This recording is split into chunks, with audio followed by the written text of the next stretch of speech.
ನಮಸ್ತೆ ಎಲ್ಲರಿಗೂ. Welcome to my channel Vedika Nayana conscious eyes. Exam fever ಅಂತಾನೆ ಹೇಳಬಹುದು. ಸಾಕಷ್ಟು ಜನ ಸ್ಟೂಡೆಂಟ್ಸ್ಗಳಿಗೆ ಸಾಕಷ್ಟು ಸ್ವಿಚ್ ವರ್ಡ್ಸ್ಗಳನ್ನು, ವೇದಿಕ್ ಸ್ವಿಚ್ ವರ್ಡ್ಸ್ಗಳನ್ನು, ಮ್ಯಾನಿಫೆಸ್ಟೇಷನ್ಸ್ಗಳನ್ನು ತುಂಬಾನೇ ಕೊಟ್ಟಿದ್ದೀನಿ. ಇದರಿಂದ ತುಂಬ ರಿಸಲ್ಟ್ಗಳು ಕೊಡ್ತಾ ಇದ್ದಾರೆ.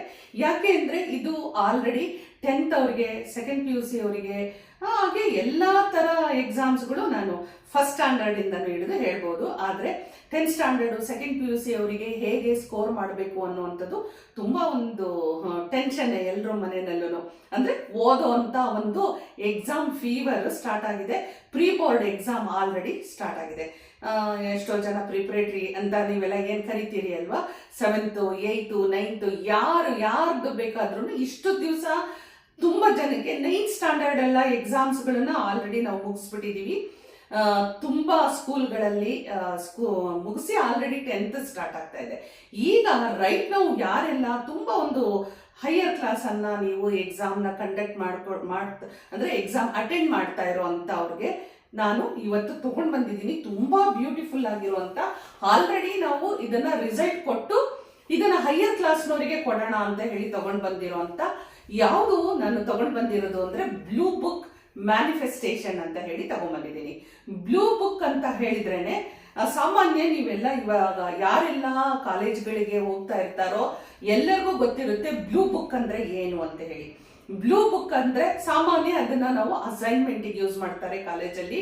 ಇಲ್ಲ ಅಂದ್ರೆ ಯಾವುದು ಮಾಡೆಲ್ ಕ್ವಶನ್ ಪೇಪರ್ಸ್ ನ ಬರೆಯುವಂಥದ್ದು, ಇದೆಲ್ಲದೂ ನೀವು ಮಾಡಿ ಒಂದು ಸಬ್ಮಿಟ್ ಮಾಡಲಿಕ್ಕೆ ಕಾಲೇಜಲ್ಲಿ ನೀವು ಮಾಡೆಲ್ ಕ್ವಶನ್ ಪೇಪರ್ಸ್ಗಳನ್ನು, ನಿಮ್ಮ ಪ್ರಾಜೆಕ್ಟ್ಸ್ಗಳನ್ನು ರೆಡಿ ಮಾಡಿಕೊಂಡು ಕಾಲೇಜಲ್ಲಿ ಸಬ್ಮಿಟ್ ಮಾಡಲಿಕ್ಕೆ ನಾವು ಈ ಬ್ಲೂ ಬುಕ್ಕನ್ನು ಯೂಸ್ ಮಾಡ್ತಾರೆ. ಆದರೆ ಈ ಮ್ಯಾನಿಫೆಸ್ಟೇಷನ್ ಅಲ್ಲಿ ತುಂಬಾ ಒಂದು ಮೀನಿಂಗ್ ಇದೆ. ಏನಿದು ಆ ಮೀನಿಂಗ್ ಅಂತ ಹೇಳಿದ್ರೆ, ಇವಾಗ ನಾವು ಎಲ್ಲರಿಗೂ 10th ಅವರಿಗೆ, PUC, ಸೆಕೆಂಡ್ PUC, ಡಿಗ್ರಿ ಅವರಿಗೆ, ಎನಿ ಕಾಂಪಿಟೇಟಿವ್ ಎಕ್ಸಾಮ್ಸ್ ಅವರಿಗೆ ಏನು ಹೇಳೋಂಥದ್ದು, ನಾವು ಕ್ವಶನ್ ಬ್ಯಾಂಕ್ ಇರುವಂತ ಬುಕ್ ಅನ್ನ ನೀವು ಸಾಲ್ವ್ ಮಾಡಿ. ಮಿನಿಮಮ್ ಅಂದ್ರೂ 10 years ಕ್ವಶನ್ ಪೇಪರ್ಸ್ ಅನ್ನ ಸಾಲ್ವ್ ಮಾಡಿ ಅಂತ ಹೇಳ್ತೀವಿ. ಹಾಗೆ ಅಷ್ಟು ಸಿಗ್ಲಿಲ್ಲ ಅಂದ್ರೆ 5 years ಆದ್ರೂ ನೀವು ಸಾಲ್ವ್ ಮಾಡ್ಕೊಳ್ಳಿ. ನಿಮ್ಮ ಎಲ್ಲ ಡೌಟ್ಗಳು ಕ್ಲಿಯರ್ ಆಗುತ್ತೆ.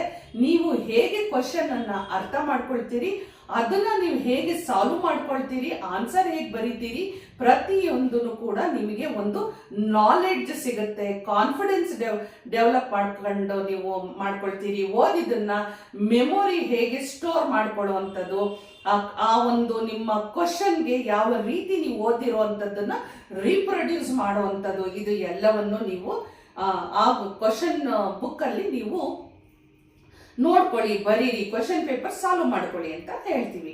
ಈ ಒಂದು ಬ್ಲೂ ಬುಕ್ ನಲ್ಲಿ ನಾನು ಏನ್ ಮ್ಯಾನಿಫೆಸ್ಟೇಷನ್ ತಗೊಂಡು ಬಂದಿದ್ದೀನಿ ನಿಮಗೆ ಅಂತ ಹೇಳಿದ್ರೆ, ಫಾರ್ ಎಕ್ಸಾಂಪಲ್, ನಿಮಗೆ ಯಾವ ಸಬ್ಜೆಕ್ಟ್ ಅಲ್ಲಿ ನಿಮಗೆ ಸ್ವಲ್ಪ ನನಗೆ ಫಿಯರ್ ಇದೆ, ಕನ್ಫ್ಯೂಸ್ಡ್ ಆಗ್ತೀನಿ, ಏನೋ ನನಗೆ ನಾನು ಮನೇಲೆಲ್ಲ ಓದಿರ್ತೀನಿ ಆದರೆ ಎಕ್ಸಾಮ್ ಟೈಮಲ್ಲಿ ನನಗೆ ಕಾನ್ಫಿಡೆನ್ಸೇ ಇರೋದಿಲ್ಲ, ನನಗೆ ಹೈ ಸ್ಕೋರ್ ಅನ್ಕೊಂಡು ಹೋಗ್ತೀನಿ, ಲೆಸ್ ಆಗುತ್ತೆ, ಈ ಥರ ಎಲ್ಲ ಅನ್ಕೊಂಡಿರೋರಿಗೆ ಬ್ಲೂ ಬುಕ್ ಮ್ಯಾನಿಫೆಸ್ಟೇಷನ್ ತುಂಬ ಒಂದು ಪವರ್ಫುಲ್ ಆಗಿರುವಂಥದ್ದು. ನೋಡಿ, ಇಲ್ಲೇನೆ ಇದೆ, ಸಾಕಷ್ಟು ಇಲ್ಲಿದೆ.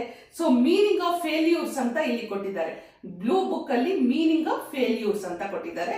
ಸೊ ಹಾಗೆ ಒಂದು ನಾನು ಹೇಳ್ತೀನಿ. Failure does not mean you have accomplished ಅಂತ. Okay, nothing it means you have learned something ಅಂತ. ನೀವು ಇದು ಮೂರು ಒಂದು ಇಲ್ಲಿ ಕೊಟ್ಟಿದ್ದಾರೆ. ಏನೇನೆಲ್ಲ ಕೊಟ್ಟಿದ್ದಾರೆ ಅಂದ್ರೆ, ಇಲ್ಲಿ ಒಂದು ಮೋಟಿವೇಶನ್ ಇದೆ. ನೀವು ಲೆಸ್ ಸ್ಕೋರ್ ಮಾಡಿದ ತಕ್ಷಣ ನೀವು ದಡ್ಡ ಅಂತ ನಿಮ್ಮನ್ನು ನೀವು ತಿಳ್ಕೊಳ್ಳುವಂಥದ್ದು, ಅಥವಾ ನಿಮಗೆ ಏನು ಗೊತ್ತಿಲ್ಲ, ಪೆದ್ದು ಬುದ್ದು, ಅಥವಾ ಟೈಮ್ ವೇಸ್ಟ್ ಮಾಡ್ತಾ ಇದ್ದೀರಾ, ಸರಿಯಾಗಿ ಓದಿಲ್ಲ, ಲೇಜಿ, ಇದು ಎಲ್ಲದನ್ನೂ ಮನೆಯಲ್ಲಿ ಹೇಳ್ಬಿಡ್ತಾರೆ. ಇಲ್ಲಿ ಏನಾಗುತ್ತೆ ಅಂತ ಹೇಳಿದ್ರೆ, ನಾವು ಏನನ್ನ ಓದಿದೀವಿ ಅದು ನಮಗೆ ಎಷ್ಟು ಅರ್ಥ ಆಗಿದೆ, ಆ ಅರ್ಥ ಆಗಿರೋದನ್ನ ಸರಿಯಾದ ಕ್ವಶನ್ಗೆ ಸರಿಯಾದ ಉತ್ತರವನ್ನು ಕೊಟ್ಟಾಗ ಮಾತ್ರ ನಿಮಗೆ ಸ್ಕೋರ್ ಮಾಡ್ಕೊಳ್ಳಿಕ್ಕೆ ಸಾಧ್ಯ ಆಗುತ್ತೆ. ಎಷ್ಟೋ ಜನ ಫುಲ್ ಬುಕ್ ಅನ್ನೇ ಓದಿ ಮುಗಿಸಿರ್ತಾರೆ, ಆದ್ರೆ ಆ ಬುಕ್ಕಲ್ಲಿ ಪಿಕ್ ಮಾಡಿ ಕ್ವಶನ್ಸ್ಗಳು ಬಂದಿರುತ್ತೆ. ಆ ಕ್ವಶನ್ಗೆ ಯಾವ ಆನ್ಸರು ಅನ್ನೋದೇ ಗೊತ್ತಿರಲ್ಲ, ಆದ್ರೆ ಇಡೀ ಬುಕ್ ಅವರನ್ನ ಕೇಳಿದ್ರೆ ಗೊತ್ತಿರುತ್ತೆ, ಅಷ್ಟೊಂದು ಅವರು ಪ್ರಿಪೇರ್ ಆಗ್ಬಿಟ್ಟಿರ್ತಾರೆ. ಇಲ್ಲಿ ಮೇನ್ ಆಗಿ ನಾವು ತಗೊಳ್ಳೋ ಅಂಥದ್ದು ಏನು ಅಂದ್ರೆ, ಯಾವ ಕ್ವಶನಿಗೆ ನಾನು ಏನ್ ಓದಿದ್ದೀನಿ ಅಲ್ವಾ ಆ ಒಂದು ಆನ್ಸರು ಕರೆಕ್ಟ್ ಆಗಿ ನಾನು ಬರಿಬೇಕು. ಇದನ್ನ ನಾವು ಇಲ್ಲಿ ಸ್ಟೂಡೆಂಟ್ಗಳು ಸರಿಯಾಗಿ ಅರ್ಥ ಮಾಡ್ಕೊಂಡ್ಬಿಟ್ರೆ ನಿಮ್ಗೆ ನೀವು ಅಲ್ಲಿ ಏನ್ 5 ಮಾರ್ಕ್ಸಾ 10 ಮಾರ್ಕ್ಸಾ 8 ಮಾರ್ಕ್ಸಾ 15 ಮಾರ್ಕ್ಸ್ ಈಚ ಯಾವ್ದಿದೆ ಅದನ್ನ ನೀವು ಸರಿಯಾಗಿ ನೀವು ಮಾರ್ಕ್ಸ್ ಅನ್ನ ಸ್ಕೋರ್ ಮಾಡ್ಬಿಡ್ತೀರಿ. ಅದಕ್ಕೆ ನೀವೇನ್ ಮಾಡ್ಬೇಕು ಅಂದ್ರೆ ಈ ಬ್ಲೂ ಬುಕ್ ಅನ್ನ ತಗೊಳ್ಳಿ. ಅಂದ್ರೆ ಇವಾಗ ನಾವು ಸಾಕಷ್ಟು ಎಲ್ಲ ನಾವು ಟ್ರೈ ಮಾಡ್ಬಿಟ್ಟಿದೀವಿ, ನಮಗೆ ಮತ್ತೋಗಿ ಆ ಬ್ಲೂ ಬುಕ್ ತಗೊಂಡ್ ಬರಕ್ ಆಗಲ್ಲ ಅನ್ನೋರು ಡಸಂಟ್ ಮ್ಯಾಟರ್, ಬ್ಲೂ ಬುಕ್ ಇಲ್ಲದೆ ಹೋದ್ರೂ ಒಂದು ನೋಟ್ ಬುಕ್ ಆದ್ರೂ ನೀವು ತಗೊಳ್ಳಿ. ಯಾರಿಗೆಲ್ಲ ಖಂಡಿತ ನಮ್ಗೆ ಬ್ಲೂ ಬುಕ್ ನಾವು ತಗೊಳ್ಬಹುದು, ಒಂದು ಸ್ಟೇಷನರಿ ಅಂಗಡಿಗೆ ಹೋದ್ರೆ ಅಂದ್ರೆ ಒಂದು ಬುಕ್ ಇದೆಲ್ಲ ಇರುತ್ತೆ ಅಲ್ವಾ, ಅಲ್ಲಿ ಹೋದ್ರೆ ನಿಮಗೆ ಸಿಗುತ್ತೆ. ಬುಕ್ ಸ್ಟಾಲಿಗೆ ಹೋದ್ರೆ ನಿಮಗೆ ಈಸಿಯಾಗಿ ಸಿಗೋವಂಥದ್ದು ಬ್ಲೂ ಬುಕ್. ಇದನ್ನ ತಗೊಂಡ್ ಬಂದ್ಬಿಟ್ಟು ನೋಡಿ, ಇಲ್ಲಿ ನಾನು ಏನ್ ಮಾಡಿದೀನಿ ಅಂದ್ರೆ ನಮ್ಮ ಸ್ಟೂಡೆಂಟ್ಸ್ ಗಳದೆ, ಅದಕ್ಕೋಸ್ಕರ ನಾನು ಇಲ್ಲಿ ನೇಮ್ ಅನ್ನ ಸ್ಟ್ರೈಕ್ ಔಟ್ ಮಾಡಿದೀನಿ. ಸೊ ಅಷ್ಟು ಬಿಟ್ರೆ ನೀವು ಅಲ್ಲಿಂದ ಬಂದ್ಬಿಟ್ಟು ನೋಡಿ, ಇಲ್ಲಿ ನೀವು ಪೇಜ್ ಅನ್ನ ಓಪನ್ ಮಾಡಿದ್ರೆ ಫಸ್ಟ್ ಪೇಜ್ ಅಲ್ಲಿ ನೀವು ಏನ್ ಬರಿಬೇಕು. ಫಾರ್ ಎಕ್ಸಾಂಪಲ್ ನಾನು ಇವತ್ತು ಮ್ಯಾಥ್ಸ್ ಅಂತ ಎಕ್ಸಾಂಪಲ್ ತಗೊಳ್ತಾ ಇದ್ದೀನಿ. ಮ್ಯಾಥ್ಸ್ ಅನ್ನ ನೀವು ಏನೇನೆಲ್ಲ ನಿಮಗೆ ಫಿಯರ್ ಇದೆ ಮ್ಯಾಥ್ಸ್ ಬಗ್ಗೆ, ನಿಮಗೆ ಮ್ಯಾಥ್ಸ್ ಅಂದ್ರೆ ನನಗೆ ಇಷ್ಟ ಇಲ್ಲ ಬರೀರಿ, ಮ್ಯಾಥ್ಸ್ ಕಂಡ್ರೆ ನನಗೆ ದ್ವೇಷ ಬರೀರಿ, ಮ್ಯಾಥ್ಸ್ ನನಗೆ ಅರ್ಥ ಆಗದೆ ಇರೋ ಸಬ್ಜೆಕ್ಟು ಬರೀರಿ, ಮ್ಯಾಥ್ಸ್ ಅಂದ್ರೆ ನನಗೆ ಭಯ ಇದೆ, ಮ್ಯಾಥ್ಸ್ ಅಂದ್ರೆ ಆತಂಕ ಇದೆ, ಮ್ಯಾಥ್ಸ್ ಅಲ್ಲಿ ಲೆಸ್ ಸ್ಕೋರ್ ಮಾಡ್ಬಿಡ್ತೀನಿ, ಮ್ಯಾಥ್ಸ್ ಅಲ್ಲಿ ನಾನು ಸಮ್ಗಳನ್ನ ಸರಿಯಾಗಿ ಸಾಲ್ವ್ ಮಾಡೋದಿಲ್ಲ, ಹಾಗೆ ಮ್ಯಾಥ್ಸ್ ಅಲ್ಲಿ ನನಗೆ ಎಷ್ಟೇ ಜ್ಞಾಪಕ ಇಟ್ಕೊಂಡ್ರು ಫಾರ್ಮುಲಾಸ್ ನೆನಪು ಬರಲ್ಲ, ಮ್ಯಾಥ್ಸ್ ಕನ್ಫ್ಯೂಷನ್ ಆಗುತ್ತೆ. ಏನೇನೆಲ್ಲ ಇಷ್ಟು ನಾವು ಎಕ್ಸಾಂಪಲ್ ಕೊಡ್ಬೋದು. ಏನೇನೆಲ್ಲ ನಿಮ್ಮಲ್ಲಿ ಫಿಯರ್ ಅನ್ನೋವಂಥದ್ದು ಇದೆಯೋ, ಲ್ಯಾಕ್ ಆಫ್ ಕಾನ್ಫಿಡೆನ್ಸ್ ಇದೆಯೋ, ಲ್ಯಾಕ್ ಆಫ್ ಇನ್ನು ಏನ್ ಹೇಳ್ತಾರೆ ಇಂಟ್ರೆಸ್ಟೇ ಇಲ್ಲ ನನಗೆ ಅಂತ ಏನೇನು ಅನ್ಕೊಂಡಿದ್ದೀರೋ ಅದು ಎಲ್ಲವನ್ನು ನೀವು ಈ ಪೇಜ್ ಅಲ್ಲಿ ಬರ್ದ್ಬಿಡಿ. ಮುಲಾಜಿಲ್ದಂಗೆ ಬರ್ದ್ಬಿಡಿ. ನೀವು ಮುಲಾಜೆ ಇಲ್ಲ, ಆ ರೀತಿಯಾಗಿ ನಿಮಗೆ ಮ್ಯಾಥ್ಸ್ ಮೇಲೆ ಇರೋಂತ ಎಲ್ಲ ಭಯ, ಹೆದರಿಕೆ, ಆತಂಕ ಎಲ್ಲವನ್ನು 1 ಪಾಯಿಂಟ್ ನಂಬರ್ 1 ಪಾಯಿಂಟ್ ನಂಬರ್ 2 ಅಂತ ಹೇಳಿ ಎಲ್ಲ ಬರ್ದ್ಬಿಡಿ. ಇಲ್ಲಿ ಪಕ್ಕದಲ್ಲಿ ಇದೆ ನೋಡಿ, ಸೊ ಅದಕ್ಕೆ ನೀವು ಆಪೋಸಿಟ್ ಆಗಿ ಇಲ್ಲಿ ನೀವು ಏನೇನೆಲ್ಲ ಬರ್ದಿದ್ದೀರೋ ಆಪೋಸಿಟ್ ಆಗಿ ನಿಮ್ಮ ಅಫರ್ಮೇಷನ್ಸ್ ಗಳನ್ನ ಹಾಕೊಳ್ತಾ ಹೋಗಿ. ಇಲ್ಲಿ ನೀವು ಏನೇನೆಲ್ಲ ಬರ್ದಿದ್ದೀರೋ ಅದಕ್ಕೆ ಇಲ್ಲಿ ನೀವು ಅಫರ್ಮೇಷನ್ಸ್ ನ ಹಾಕೊಳ್ಬೇಕು. ಫಾರ್ ಎಕ್ಸಾಂಪಲ್ ನನಗೆ ಮ್ಯಾಥ್ಸ್ ಅಂದ್ರೆ ಭಯ ಅಂತ ನಾನಿಲ್ಲಿ ಹಾಕಿದ್ರೆ, ಇಲ್ಲಿ ನನಗೆ ಮ್ಯಾಥ್ಸ್ ಅಂದ್ರೆ ಭಯ ಇಲ್ಲ, ನನಗೆ ಮ್ಯಾಥ್ಸ್ ಅಂದ್ರೆ ಹೆದರಿಕೆ ಅಂದ್ರೆ ಇಲ್ಲಿ ನನಗೆ ಹೆದರಿಕೆ ಇಲ್ಲ, ನಾನು ಮ್ಯಾಥ್ಸ್ ಅನ್ನು ದ್ವೇಷಿಸುತ್ತೇನೆ ಅಂದ್ರೆ ಇಲ್ಲಿ ನಾನು ಮ್ಯಾಥ್ಸ್ ಅನ್ನು ಪ್ರೀತಿಸುತ್ತೇನೆ. ಎಲ್ಲ ಆಪೋಸಿಟ್ ಆಗಿ ಬರೀರಿ. ನನಗೆ ಮ್ಯಾಥ್ಸ್ ಅಲ್ಲಿ ಫಾರ್ಮುಲಾಸ್ ಅಂದ್ರೆ ಕನ್ಫ್ಯೂಷನ್ ಆಗುತ್ತೆ ಅಂದ್ರೆ ನಾನು ಎಲ್ಲ ಮ್ಯಾಥ್ಸ್ ಅಲ್ಲಿ ಬರುವಂತ ಎಲ್ಲ ಫಾರ್ಮುಲಾಸ್ ಅನ್ನು ನಾನು ಜ್ಞಾಪಕದಲ್ಲಿ ಇಟ್ಟುಕೊಳ್ಳುತ್ತೇನೆ.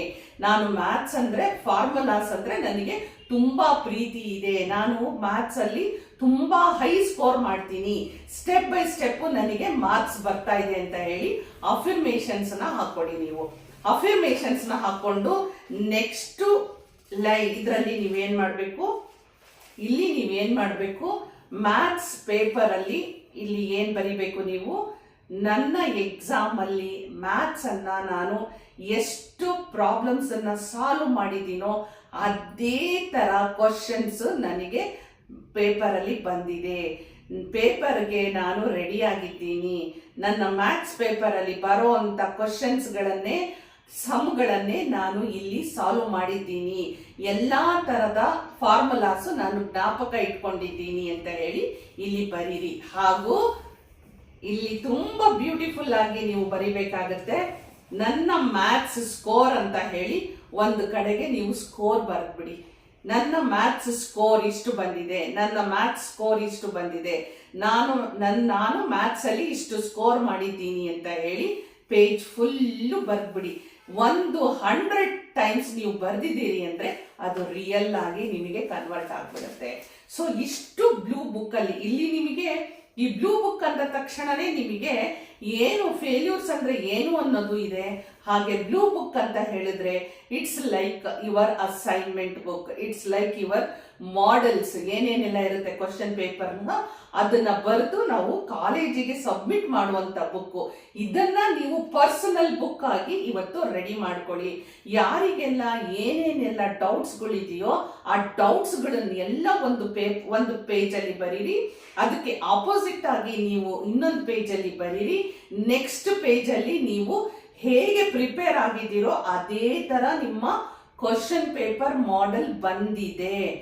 ಕ್ವಶನ್ ಪೇಪರ್ ಮಾಡೆಲ್ ಅಲ್ಲಿ ಇರೋ ತರನೇ ನಾನು ಪ್ರಿಪೇರ್ ಆಗಿದ್ದೀನಿ. ಪ್ರತಿಯೊಂದು ಸಮ್ಸು ನಾನು ಸ್ಟೆಪ್ ಬೈ ಸ್ಟೆಪ್ ನಾನು ಮಾರ್ಕ್ಸ್ ಅನ್ನ ಗೇನ್ ಮಾಡಿದ್ದೀನಿ. ನನ್ನ ಓವರ್ ಆಲ್ ಮ್ಯಾಥ್ಸ್ ಅಲ್ಲಿ ನಂದು ಸ್ಕೋರ್ ಇಷ್ಟ ಆಗಿದೆ ಅಂತೇಳಿ ಲಾಸ್ಟ್ ಅಲ್ಲಿ ಬರ್ದ್ಬಿಡಿ. ನಿಮ್ಮ ಬ್ಲೂ ಬುಕ್ ಮ್ಯಾನಿಫೆಸ್ಟೇಷನ್ ತುಂಬಾ ಬ್ಯೂಟಿಫುಲ್ ಆಗಿ ವರ್ಕ್ ಆಗೇ ಆಗತ್ತೆ. ಇದನ್ನ ನಾನು ನಿಮಗೆ 10th ಸ್ಟ್ಯಾಂಡರ್ಡ್, 2nd PUC ಹಾಗೂ ಎನಿ ಕಾಂಪಿಟೇಟಿವ್ ಎಕ್ಸಾಮ್ಸ್ ಇರೋರಿಗೆ ತಗೊಳ್ಳಿ ಅಂತ ಹೇಳಿದೀನಿ. ಸ್ಕೂಲಲ್ಲಿ ಯಾವುದೇ ತರ 7th, 8th, 5th ಸ್ಟ್ಯಾಂಡರ್ಡ್ ಇರೋರು ಯಾವ ಮಕ್ಕಳಿದ್ರು ಪರವಾಗಿಲ್ಲ, ನೀವು ಮಾಡಿಸಿ. ನಿಮ್ಗೆ ಯಾವ ಸಬ್ಜೆಕ್ಟ್ ಇದೆ, ಸೊ ಸೈನ್ಸ್ನವರ, ಕಾಮರ್ಸ್ನವರ, ಹಾಗೆ ಹ್ಯುಮ್ಯಾನಿಟೀಸ್ನವರ, ಯಾವ ಸಬ್ಜೆಕ್ಟ್ ನಿಮಗೆ ಪ್ರಾಬ್ಲಮ್ ಅಂತ ಅನಿಸ್ತಾ ಇದೆ, ಹೇಟ್ ಮಾಡ್ತಾ ಇದ್ದೀವಿ, ನನಗೆ ಹೆಡ್ ಏಕಪ್ಪ, ಎಷ್ಟು ಓದಿದ್ರು ಅರ್ಥ ಆಗಲ್ಲ, ಎಕ್ಸಾಮು ನನಗೆ ಯಾವ ರೀತಿ ಸ್ಕೋರ್ ಮಾಡಬೇಕು ಅಂತ ಅನ್ಕೊಂಡಿದ್ದೀರೋ ಈ ಬ್ಲೂ ಬುಕ್ ಮ್ಯಾನಿಫೆಸ್ಟೇಷನ್ ಮಾಡಿ. 100ಗೆ 100% ಇದು ವರ್ಕ್ ಆಗೇ ಆಗುತ್ತೆ. ಯಾವುದನ್ನ ನೀವು ರಿಪೀಟೆಡ್ಲಿ ಹೇಳ್ಕೊಳ್ತಾ ಹೋಗ್ತಿರೋ ನಿಮ್ಮ ಸ್ಕೋರು ಬಂದೇ ಬರುತ್ತೆ. ಏನದು ಅಂಡರ್ಲೈನ್ ಅಂತ ಹೇಳಿದ್ರೆ, ಎಷ್ಟು ಪ್ರಿಪೇರ್ ಆಗಿದ್ದೀರಿ ಅಂತ ಹೇಳಿದ್ರೆ 90% ನಾನು ಪ್ರಿಪೇರ್ ಆಗಿದ್ದೀನಿ ಅಂತ. ಆದ್ರೆ ಇನ್ನು 10% ನೀವು ವರ್ಸ್ಟ್ ಆಗಿ ಯೋಚನೆ ಮಾಡಿರ್ತೀರಿ. ಯಾವಾಗ ನೆಗೆಟಿವ್ ಆಗಿ ತಗೊಂಡ್ಬಿಡ್ತೀರೋ 10% ಹೈಲೈಟ್ ಆಗುತ್ತೆ, 90% ನಿಮಗೆ ಬಿದ್ದೋಗ್ಬಿಡುತ್ತೆ. ಸೊ ಹೀಗಿರುವಾಗ ನಿಮ್ಮ ಒಂದು ಪರ್ಸೆಂಟೇಜ್ ಏನ್ ಮಾಡ್ಬೇಕು, ನೀವು ನಿಮ್ಮ ವರ್ಸ್ಟ್ ಪರ್ಸೆಂಟೇಜ್ ಏನಿದೆಯಲ್ವಾ 10%, ಇದನ್ನ ನೀವು ಪಾಸಿಟಿವ್ ಆಗಿ ಕನ್ವರ್ಟ್ ಮಾಡ್ಕೊಳ್ಳಿ. ಸೊ ಈ ಪಾಸಿಟಿವ್ ಆಗಿ ಕನ್ವರ್ಟ್ ಮಾಡ್ಕೊಳ್ಳೋಂತ ಈ ಪರ್ಸೆಂಟೇಜ್ ನಿಮ್ಮನ್ನ ಯಾವ ಮಟ್ಟಕ್ಕೆ ಬೇಕಾದ್ರೂ ತಗೊಂಡೋಗುತ್ತೆ. ಆ ಒಂದು 10% ಏನ್ ನಿಮ್ಗೆ ಫಿಯರ್ಗಳೆಲ್ಲ ಇದೆಯೋ ಆ ಫಿಯರ್ನ ಎಲ್ಲವನ್ನು ನೀವು ಬ್ಲೂ ಬುಕ್ ಅಲ್ಲಿ ಬರೆದು ನಿಮ್ಮ ಟೇಬಲ್ ಮೇಲೆ ಇಟ್ಕೊಳ್ಳಿ, ಕಬೋರ್ಡ್ ಅಲ್ಲಿ ಇಟ್ಕೊಳ್ಳಿ, ನಿಮ್ಮ ಬುಕ್ ರ್ಯಾಕ್ ಅಲ್ಲಿ ಇಟ್ಕೊಂಡ್ಬಿಡಿ. ದಿನ ನೀವು ಏನ್ ಹೇಳ್ಕೋಬೇಕು, ನಾನು ಬ್ಲೂ ಬುಕ್ ಅಲ್ಲಿ ನಂದು ಮ್ಯಾನಿಫೆಸ್ಟೇಷನ್ ಮಾಡ್ಕೊಂಡಿದ್ದೀನಿ. ರಿಸಲ್ಟ್ ಬಂದ ತಕ್ಷಣ ನಾನು ಏನನ್ನ ಸ್ಕೋರ್ ಮಾಡಿದ್ದೀನೋ ಬ್ಲೂ ಬುಕ್ ಅಲ್ಲಿ ಬರ್ದಿದ್ದೀನೋ ಅದೇ ಸ್ಕೋರು ನನ್ನ ಫೈನಲ್ ಮಾರ್ಕ್ಸ್ ಅಲ್ಲಿ ಬೋರ್ಡ್ ಎಕ್ಸಾಮ್ ಅಲ್ಲಿ ಬರ್ತಾ ಇದೆ ಅಂತ ಹೇಳಿ ಮಾಡ್ಕೊಡಿ. ಅದ್ರೊಟ್ಟಿಗೆ ನೀವು ನಾನು ಕೊಟ್ಟಿರೋ ಅಂತ ಸಾಕಷ್ಟು manifestation switch words, angel numbers, water manifestation ತುಂಬಾ ಕೊಟ್ಟಿದ್ದೀನಿ. ಅದನ್ನ ಯೂಸ್ ಮಾಡ್ಕೊಳ್ಳಿ. ಯಾರ್ಯಾರೆಲ್ಲ ಸ್ಟೂಡೆಂಟ್ಸ್ಗಳಲ್ಲಿ ಇದೀರೋ ಹೈ ಸ್ಕೋರ್ ಪಕ್ಕಾ ರಿಸಲ್ಟ್ ಬರೋದಂತೂ ಪಕ್ಕಾ. ನನ್ನ ಈ ವಿಡಿಯೋ ಯಾರಿಗೆಲ್ಲ ರೀಚ್ ಆಗಿದೆಯೋ ಎಲ್ಲರೂ ಈ ಬ್ಲೂ ಬುಕ್ ಮ್ಯಾನಿಫೆಸ್ಟೇಷನ್ ಮಾಡ್ಕೊಳ್ಳಿ, ಸಾಕಷ್ಟು ಮಾರ್ಕ್ಸ್ ಗಳನ್ನ ಗೇನ್ ಮಾಡ್ಕೊಳ್ಳಿ ಅಂತ ಹೇಳ್ತಾ ಎಲ್ಲರಿಗೂ ಆಲ್ ದ ವೆರಿ ಬೆಸ್ಟ್ ಹೇಳ್ತಾ, ಈ ಒಂದು ಬ್ಲೂ ಬುಕ್ ಮ್ಯಾನಿಫೆಸ್ಟೇಷನ್ ಇಷ್ಟ ಆಗಿದ್ರೆ ಹೈಪ್ ಕೊಡೋದನ್ನ ಮಾತ್ರ ಮರಿಬೇಡಿ. ಹೋಗ್ಬರಲ್ಲ, ಮತ್ತೊಂದು ಸ್ಟೂಡೆಂಟ್ಸ್ಗಳಿಗೋ ಜಾಬಿಗೋ ಇನ್ ಯಾವುದೋ ತರದ ಒಂದು ಮ್ಯಾನಿಫೆಸ್ಟೇಷನ್ ಟೆಕ್ನಿಕ್ ನ ತಗೊಂಡ್ ಬರ್ತಾ ಇದ್ದೀನಿ. ನಮಸ್ಕಾರ.